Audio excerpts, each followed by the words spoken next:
Another day, another basketball stories na naman ang pagkukwentuhan natin.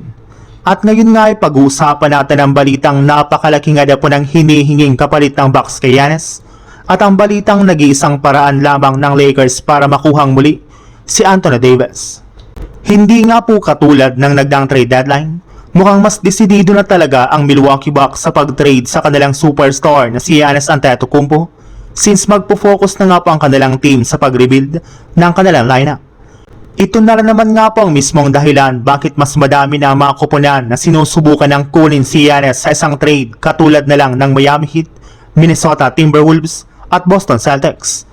Pero bagamat balak ng Bucks na ipamigay na si Giannis, ay hindi rin naman nga po ito magiging madali dahil sa laki ng hinihinging kapalit dito ng kanilang koponan.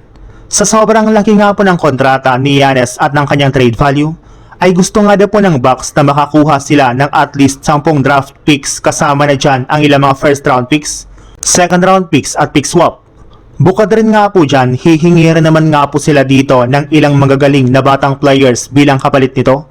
Kaya hindi talaga basta-bastang kakayanin ng isang team na kunin si Giannis nang hindi sila dumadaan sa napakahabang usapan. Sa ibang balita naman, pinag-uusapan nga po ngayon ang pagbabalik ni Davis sa Lakers. Since marami na nga po ang mga fans na naniniwala na si Davis lamang ang nag-iisang big man na kayang tumulong kay Luka Doncic para makabalik ang Lakers sa pagiging championship contender sa susunod na season. Medyo magkakaproblema lang naman nga po sila ngayon kung papaano nila makukuha si Davis mula sa Washington Wizards since napakalaki ng kanyang kasalukuyang kontrata. Ngunit kung ang NBA analyst nga po na si Kendrick Perkins ang tatanungin, magiging madali lang naman nga po para sa Lakers ang pagkuha nilang muli kay AD since kailangan lang naman nga po nila ditong isakripisyo ang kanilang superstar na si Austin Reeves na siyang ipang-o-offer nila sa Wizards bilang main piece sa kanilang bubuhin na bagong trade package.